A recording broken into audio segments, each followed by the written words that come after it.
Hello বন্ধুরা, তোমরা সব কেমন আছো? ঠাকুরের কৃপায় তোমরা সকলেই ভালো আছো।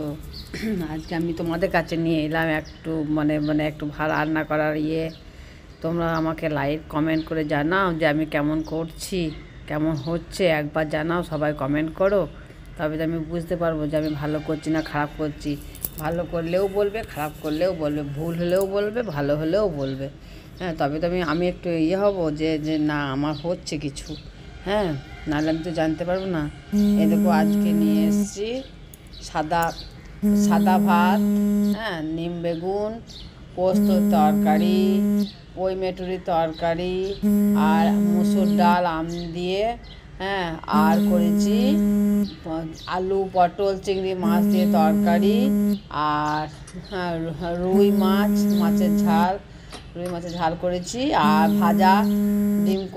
ডিম ভাজা করে আলু দিয়ে মাখা মাখা তরকারি করেছি, আর খাসির মাংস করেছি, আলু দিয়ে ঝোল। হ্যাঁ, এই হলো আজকের রেসিপি।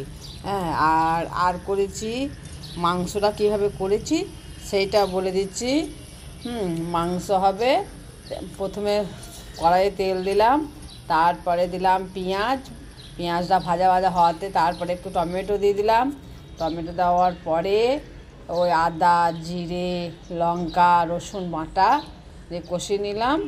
আর মাংসটা তো দেখতেই পাচ্ছ আমি একটু বয়েল করে নিয়েছিলাম। হ্যাঁ, বয়েল করে রেখে দিয়েছিলাম। দিয়ে ওই মশলা কষিয়ে ওর মধ্যেই মাংস স্টু নিয়ে একদম কষিয়ে নিয়ে করে নিলাম মাংসটা। দেখবে তোমরা কেমন লাগে। আমি তো করেছি এইভাবে, এবার তোমরা কেমন করে যা করো সেটাও আমাকে একটু জানাবে। আমি ঠিক করছি কিনা সেটাও একবার জানাবে, তবে তো আমি জানতে পারবো আমি রান্না ঠিক করতে পারি কি না। আমি ধরো নতুন করছি, একটু শিখিয়ে দেবে। হ্যাঁ, ভুল হলে জানাবে, তাহলে তো আমি জানতে পারবো যে হ্যাঁ না আমি পারছি না পারি নাই। তোমরাও জানাও কিভাবে করো সেইভাবে। হ্যাঁ, একটু জানাবে, ঠিক আছে?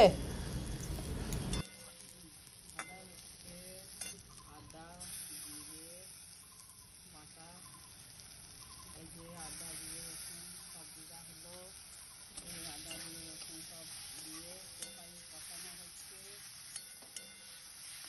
তরকারি খাসির মাংস আলু দিয়ে ঝোল, পাতলা ঝোল। এই যে সেদ্ধ করে রেখে দেওয়া খাসির মাংসটা দেওয়া হলো।